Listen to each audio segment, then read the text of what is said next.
दोस्तों, पाकिस्तान के अत्याचार के विरुद्ध और पाकिस्तान सरकार की नज़रअंदाजी के खिलाफ बलूचिस्तान में लोगों ने आज़ादी का बिगुल फूंक दिया। दोस्तों, 7 दशकों से पाकिस्तान ने इस पर जबरन कब्जा करके रखा हुआ था। इवन ये आज़ाद प्रदेश था, आज़ाद एक देश था, इंडिपेंडेंट देश था, जो कि भारत और पाकिस्तान के साथ ही आज़ाद हुआ था। उसके बावजूद पाकिस्तान ने इसके ऊपर कब्जा किया। सबसे बड़ी बात यह थी कि जो पाकिस्तान के जिन्ना साहब थे, इन्होंने कुरान की कसम खाई थी कि हम इनके जो नेता हैं इनके ऊपर कोई अत्याचार नहीं करेंगे, इनको कुछ भी नहीं कहेंगे और ये प्रदेश हमेशा इंडिपेंडेंट रहेगा, इस पर हमारा कुछ कब्जा नहीं होगा। लेकिन उसके बावजूद इन्होंने इस पर जबरन आर्मी द्वारा कब्जा किया और इस प्रदेश को के लोगों को गुलाम बना के रखा अपने इसमें।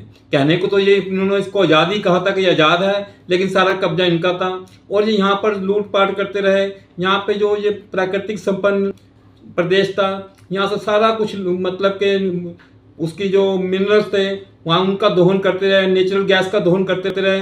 बाकी पाकिस्तान में उन चीज़ों से डेवलपमेंट करते रहे और उनका फ़ायदा इन्होंने यहाँ के लोगों को बिल्कुल नहीं है। दोस्तों, कुरान की कसम खाकर भी यहाँ के प्रधानमंत्री और आर्मी झूठ बोल सकते हैं, तो इन पे क्या विश्वास किया जा सकता है कि ये आगे उस प्रदेश का ख्याल रखेंगे। दोस्तों, इजराइल और हमास की लड़ाई के लिए जो चल रहा है, जो चल रहा है, उसमें हमास को सबक सिखाने के लिए इजराइल ने जो आक्रमण किया उसका विरोध पूरी दुनिया में रहने वाले मुसलमान कंट्री करते आए हैं। लेकिन पाकिस्तान द्वारा जो बलूचिस्तान पे कब्जा किया है उसका कोई भी विरोध नहीं करता तक।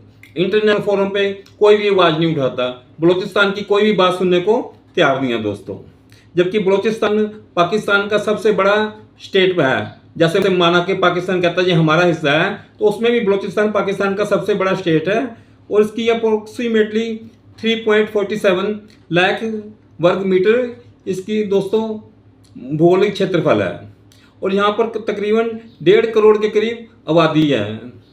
आबादी कम है यहाँ पर क्योंकि ये सारा पहाड़ी एरिया है, तकरीबन इस करके आबादी कम है। मिनरल्स बहुत है यहाँ पर। दोस्तों, यहाँ पे जो दोस्तों सबसे बड़ी बात है, जो गोदावरी पोर्ट है इनका, जो कि एक अर्निंग का बहुत अच्छा सोर्सेज है, पाकिस्तान ने वो चाइना के हैंड ओवर कर दिया और यहाँ पर जो उसका मतलब कि अर्निंग है 60% चाइना लेके जाता है, 38% पाकिस्तान लेके जाता है, सिर्फ 2% बलूचिस्तान के ऊपर खर्च की जाती है। तो इतना अत्याचार हो रहा है और इसको कोई देखने सुनने वाला नहीं है। बलूचिस्तान के लोग कब से ये सहन कर रहे हैं, अब उनकी आवाज़ें खुल के सामने बाहर आने लगी हैं। अब मीर यार ने अपने आप को यहाँ पर बलूचिस्तान को एक इंडिपेंडेंट स्टेट भी घोषित कर दिया।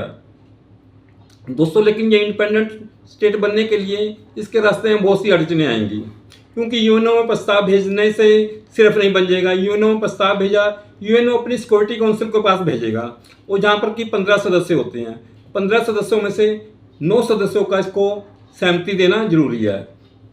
और दोस्तों, इसमें से जो 6 सदस्य हैं वो इसके परमानेंट मेंबर्स हैं, जिसमें कि चाइना है, अमेरिका है, ब्रिटेन है, फ्रांस है। तो दोस्तों, सबसे बड़ी अड़ंगा ये है कि उसमें से कोई एक कंट्री भी अगर ना कर दे, सहमति ना दे, तो ये इंडिपेंडेंट नहीं हो सकता बलूचिस्तान। अब आप सब जानते हैं कि चाइना का अपना एक पर्सनल हित है, क्योंकि वो सीपैक बना रहा है बलूचिस्तान से गुजरता हुआ जो जा रहा है। तो चाइना कभी चाहेगा ही नहीं कि बलूचिस्तान आज़ाद हो जाए और चाइना वहाँ का यूएनओ का परमानेंट मेंबर है, वो उसको वहाँ पे उनके इंडिपेंडेंस के बिल को रोक देगा। उसके मना करने से बाकी चाहे कितने भी एग्री हो जाएंगे, उसके मना करने से ये पास नहीं हो सकता, बलूचिस्तान आज़ाद नहीं हो सकता। दोस्तों, सबसे बड़ा अड़ंगा तो चाहिए बलूचिस्तान के लोगों के आगे ये है कि चाइना नहीं मानेगा और चाइना हमेशा पाकिस्तान का साथ देता रहा है और हिंदुस्तान के खिलाफ जाके पाकिस्तान का साथ देता है, तो बलूचिस्तान के खिलाफ जाके क्यों नहीं अपना साथ देगा, जबकि बलूचिस्तान में तो उसका अपना हित जुड़ा हुआ है। दोस्तों, बलूचिस्तान की वैसे दोस्तों हम आबादी की बात करें तो 52% बलोच रहते हैं वहाँ पे, 36% वहाँ पे पश्तून रहते हैं, 12% में छोटे मोटे समुदाय हैं जिसमें कि हजारा, सिंधी, पंजाबी, तुर्कीमेंस, इस तरह के लोग भी और रहते हैं। दोस्तों, सबसे बड़ी बात यह है कि यहाँ की आमदनी बहुत कम है लोगों की, जबकि ये बहुत अच्छा संपन्न प्राकृतिक संपन्न प्रदेश है। यहाँ से गैस निकलती है, यहाँ पे कोयले के भंडार हैं, यहाँ पे सोने के भंडार हैं, यहाँ पे तांबे के भंडार हैं, जो कि जिसको कि चाइना ने निकालता है और सारा वो लेके जाता है। इसमें 60% अपने पास, बाकी 40% छोड़ता है, इसमें भी 38% के करीब पाकिस्तान खुद दूसरे प्रदेशों पर खर्च करता है, 2% इनके ऊपर खर्च करता है। यहाँ पे कोई भी एजुकेशन का सिस्टम बढ़िया नहीं है, गरीबी की हालात इस तरह हैं कि लोग बहुत निचले स्तर का जीवन जी रहे हैं दोस्तों। यहाँ पर दोस्तों इसकी बात करें कि ये मतलब प्रदेश की हालत ऐसी बनाने के पीछे इनका मकसद क्या रहा दोस्तों। वो नहीं चाहते थे कि ये चीज़ ये डेवलप हों। अगर ये डेवलप होंगे तो ये आज़ादी की मांग करेंगे, जब ये आज़ादी की मांग करेंगे तो ये पाकिस्तान के हाथ से निकल सकते हैं दोस्तों। इस करके पाकिस्तान ने कभी यहाँ पे कोई डेवलपमेंट का काम नहीं किया। आर्मी के क्रूर शासकों द्वारा उनको दबा के रखा गया।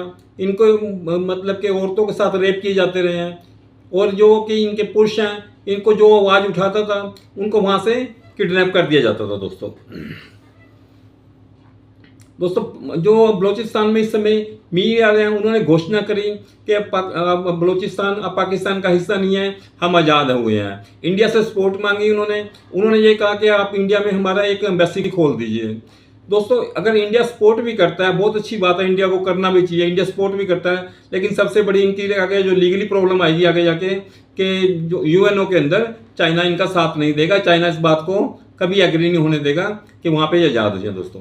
ये आज़ादी के समय भारत जिस समय आज़ाद हुआ उस समय ये भी एक आज़ाद प्रदेश था।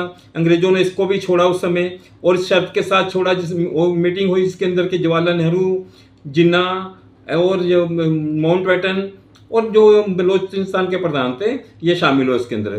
तो उस समय भी मोहम्मद जिन्ना ने कहा कि मैं ये आज़ाद मुल्क है, ये आज़ाद ही रहेगा, क्योंकि अंग्रेज़ों से मोहम्मद अली जिन्ना जो एक वकील के तौर से बलूचिस्तान के पक्ष में लड़ रहे थे, उनसे अच्छी मोटी खासी फीस ली उन्होंने, और बलूचिस्तान को आज़ाद कराने के लिए उनका केस भी उन्होंने खुद लड़ा।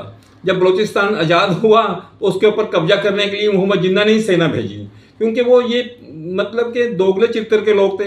कहनी और उनकी कथनी में अंतर था। कुरान की कसम खाई थी इन्होंने कि ये आज़ाद रहेगा, और जो यहाँ पे जो विरोध कर रहे थे लोग, उनको कहा कि उनको साथ कोई अत्याचार नहीं होगा, उनको हम कुछ नहीं करेंगे, वो सरेंडर कर दें। उनके सरेंडर करने के बावजूद कुरान की कसम खाई इन्होंने और उन्होंने सरेंडर किया। उसके बावजूद इन्होंने उनको बाद में फांसी की सजा दे दी दोस्तों। तो इस तरह के तो ये मतलब के डबल करैक्टर के लोग थे जिन्होंने बलूचिस्तान को अपने कब्जे में धोखे से रखा। और इसके सबसे बड़ी इंटरेस्टिंग बात है, कोई भी मुसलमान कंट्री इनकी बात सुनने को तैयार नहीं। कोई मुसलमान कंट्री ने आज तक ये मुद्दा उठाने की कोशिश नहीं करी कि बलूचिस्तान को भी आज़ादी मिलनी चाहिए। पाकिस्तान इसको कैसे ज़बरदस्ती अपने कब्जे में रख सकता है, एक आज़ाद देश को। छोटा मोटा एरिया नहीं, एक आज़ाद देश है जिसका क्षेत्रफल इतना बड़ा है। पाकिस्तान का तकरीबन 40% एरिया है दोस्तों ये पूरे पाकिस्तान का।